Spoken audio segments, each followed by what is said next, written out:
Hey guys, it's ExandShadow, and welcome to the grand finale of Let's Play Angry Video Game Nerd Adventures. In the last part, we took care of Happy Fun Candy Time, the last level in my particular order. So in this part, we are going to go to Laughing Joking Numbnuts, the final stage of the game, which is obviously a reference to LJN, which has made a surprising amount of shitty games for the Nintendo Entertainment System. So this level, the final level of the game, is obviously the hardest level. I'm actually surprised at how well I go through the entire thing. And this level, above all other levels in the game, you really have to be careful about how you get through this level. You really have to take your time, watch what you're doing, and pay attention. This level basically requires split-second timing in quite a few different areas. You've always got to keep an eye out for like dick missiles coming through. Collapsing blocks are particularly abundant in this stage, so keep an eye out for that. And actually, you know, now that I'm looking at it relatively closely, the collapsing blocks, it's very subtle, but there's a slight graphical distinction between the collapsing blocks in this level and, the collapsing blocks in this level. Like, there's like a little tiny dot on the right side when it's a collapsing block. I'm not sure if it's on all of them, but it's definitely some of them in this level. The collapsing blocks are at least slightly different. But this level, as you might expect for a final level in the game, takes a bunch of elements from old levels and just puts them all into a blender. So you've got those moving platforms from Future Fuckballs, where you're also dodging fire enemies from Thy Farts Consumed, and it's very easy to knock yourself off of this section by ramming yourself into that one flying dude there. So keep an eye out for that. Also, it's very easy to get knocked back into those death blocks there, or to land on those collapsing blocks and die while you're trying to kill those dudes, or to just accidentally ram into a death block while you're trying to get through the Super Mario World section, or to accidentally fall off when you're trying to do this Mega Man invisible block, or to accidentally get knocked off by that shark when you're trying to land there. So yeah, there's basically just death trap after death trap after death trap after death trap in this level. So while there are indeed points where you can basically just see what's coming up ahead, you really do have to stay to on your toes, and sometimes damage is just avoidable. I mean, well, obviously there are times where damage is avoidable, but sometimes there are points where damage is unavoidable, like that shark there. Sometimes I can manage to land there without getting hit, but sometimes I just die. And then, oh, well, I died, so, you know, I can't talk about the section I was about to talk about. But for this bouncy section, you might want to be Mike. You might want to be Mike Matei, because it doesn't make it that much easier, but you'd be surprised at how much a little bit of extra jumping height could make that section more bearable. And this section right here is the bane of my existence. Even with the guitar guy, this requires some split-second fucking timing right there. And I am lucky that I managed to make it through that without dying. Although, if you do mess up at the very end, it is very possible that you would touch the checkpoint without actually making it through. So, you know, you do have some amount of leeway there. But then there are parts like that where you get hit by that dick missile and it will almost certainly knock you into the death block right behind it. If you want to avoid that dick missile, you could either jump over it or you could just duck, and that'll keep you safe. And now, the rainbows are instant death, obviously. This level is just, it throws everything at you. Thankfully, however, once you play it enough to the point to where you memorize the different level gimmicks, it's not that bad. Again, like a lot of old school NES games, there comes a point where you just sort of, the level design gets just scorned into your brain to the point to where you'll never forget it. Like there, just, I think the dick missiles are probably really the biggest memorization part of this level, because, you know, at some point you just gotta remember that they're gonna fire at you at a certain point, so just keep that in mind. When you get to this Silver Surfboard Gradius section, you can, I don't want to say relax, but you can at least breathe a slight sigh of relief, because this is right before the very end of the stage. You know, you're gonna, when you see this surfboard, you can know that you're closing in on the end here, is I guess the best way that I can put it. But you still have one more little tricky challenge to get through, and that's this section right here. Now, I would recommend when you're going through this section, just ignore the spikes. You know, just don't think about them. Think about just jumping through the instant death stuff. That's the only thing you need to worry about. However, if you can make it through that kind of hellish level without losing all of your lives, you can get to the final battle of the entire game against Fred Fox. Yeah, I'm actually surprised that they chose this guy to be the final boss, because it was actually something I wasn't expecting, which is something that I can really, praise this game for, is that it manages to subvert my expectations, even when the final boss is a reference to an AVGN video. It's just like, he mentions the name Fred Fox quite a lot, but, we've never met a guy named Fred Fox, It's never been more than like a one-off running gag or something like that. So for the final boss of the game, we actually do get to fight Fred Fox, which I actually think is pretty damn cool, honestly.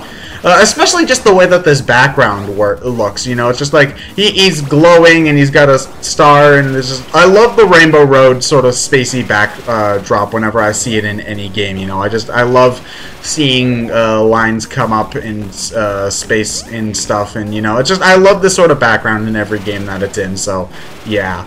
Now, anyway, there are 4 real phases to this boss fight. The first phase I'm actually not showing right now because I'm actually doing relatively well, although spoiler alerts, we're in this boss fight for quite some time because it's very easy to die, although it should be, it's the final boss. But the first phase of the boss fight, you're going to want to be the nerd. And what you want to do is you want to stand on this particular block that I'm standing on, because as long as you're standing here during the first phase, he's not going to be able to hurt you, so that's good. And the first phase basically lasts for the first quarter of his health bar. You stand there, you just shoot at him when you get the chance, and then when you do enough damage to him, he'll say, "Feel the wrath of my balls," and he'll start swinging those spike balls around. And that's what leads to the second phase of the boss fight, which you are going to want to spend as the guitar guy. And you're probably going to want to spend just basically the rest of the fight as the guitar guy. As I have mentioned multiple times, the guitar guy's guitar strums can actually go through those sort of like obstacle spike balls. They function like, I'm pretty sure in coding they function nearly identically to the fireballs and the radioactive sun orbs into the bronze stars, and that they just go around in a circle and they block projectiles is the most important thing, except for the guitar guy's guitar strums. So you're gonna want to be him for that section of for the rest of the boss fight, because you can just sort of aim it generally on him and you'll get a few shots in no matter what you do. So you can just sort of strum at him and then he'll just sort of die, For the last phase of the boss fight, he'll start spawning, for the third phase I should just say, he'll start shitting at you, that you probably saw it before. He just drops the turds at you, and if you get hit by them, you take damage. When it comes to dodging the turds, a good trick is to always jump to where the next turd's one turd's about to land. Because by the time you get there, the turd will already be on the ground, and you won't get hit by another turd there for quite some time. So it's basically, you gotta jump to where a turd is just landed, just so you know that you'll be safe. Keep in mind though, you also have to avoid the wrecking balls, and you also have to avoid him. So you have to keep on moving during this section. Try to find the time to get up onto that platform, shoot a few guitar strums at him, jump to where the turd has just landed, get back. You learn to go through these loops when you get to this boss fight, because if you go through a certain loop, then you will pretty much be safe while you're going through that loop, unless of course you make a mistake or you just get blindsided or something, But eventually you do start, you get into the rhythm of it, I notice, you start to figure out the pattern, you start to get into the rhythm of it, and it almost becomes second nature to the point where it's sort of a bad thing, because as soon as you start playing on autopilot in this boss fight, that's when you make a mistake and you get hit and then you're fucked. You're gonna want to make sure that you don't take any damage for at least the first 3 phases of the boss fight. You want to at least try to get through the shitty phase without taking any damage, because the last phase of the boss fight, he stops shitting, but he starts spawning 2 extra spike balls, and they don't really have a pattern. They just sort of swing around. So you can't rely on your sort of like reliable loops. You can't just sort of go through a pattern and know that you're not going to get hit. You actually do need to you know, dodge in just sort of the more organic, natural way. So if you can manage to have all three, to have at least 3 beers at that point, or even better, if you have a full life bar and you also have that extra beer still on the spike platform, you can just sort of bum rush him during that last section of the boss fight. You know, you just sort of shoot, shoot, shoot, shoot, shoot, don't care about your damage, shoot, shoot, shoot, shoot, shoot, shoot, shoot, shoot, shoot. The only thing that you have to worry about if you're going through that bum rush method is that when you bum rush him like that, you will take knockback, and it's not a lot of knockback, but that little bit of knockback, it may sometimes be enough to knock you off of the spike platform, or knock you in between the spike platform and the you know, the bottomless pit, and then you'll probably die. However, the problem is that you do generally need to stand on the spike platform during the 3rd and 4th phases if you want to get any decent damage on him. Like, you can stand on the platform I'm on right now if you want to hit him during, like, the 1st and 2nd phases, no problem. You know, that's a generally reliable spot for those 2 phases, but you can occasionally get a hit in on him in the 3rd phase, like on that platform, but you're gonna get more damage done to him on the spike platform. So you're gonna not only have to watch him, watch the shit, and you're also gonna have to watch the spike balls too. So, well, not the spike balls, the spike platform too. So it's really multitasking, I think, is really one of the key aspects of this fight that'll make it that'll make it easier, is if you can learn to keep your brain on multiple things at once. And obviously that sort of requires going into autopilot at certain points, you know, like just sort of going through the motions when it sort of comes to strumming or whatever. But it's really the best way to make sure that you don't die is to you know, just keep an eye on multiple things, and also not to walk off of the edge like a jackass, you know. This boss fight is really, really hard, obviously, you know, the final boss and all of that, and I got multiple game overs here, not just the first time I played, but also just every other time I played, because Fred Fox is a hard motherfucker, you know. Even when you know the patterns, it's very easy to make one mistake, and then suddenly, you know, you don't have enough invincibility frame time during that last phase in order to just bum rush him. Because that's really my strategy. I haven't found anything a little bit more eloquent during that last phase to take care of him, you know. It just turns out that if you spend too much time dodging, you're never going to be able to get a hit on him. And he doesn't just spawn one extra spike ball. If you do more damage to him during that last phase, he'll eventually spawn a second one, and, you know, then it just becomes a bullet hell, or, well, a spike hell, I guess is probably a better way of putting it. You know, it just becomes brutal at that point. So really, you are just better off trying to... Well, you see, I dodged it there, but that was just so that I could get a better vantage point in here, so I could just do that and finally take care of that motherfucker.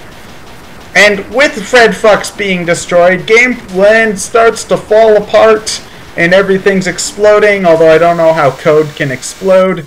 And our awesomeness was so awesome that the TV just vomits us back out.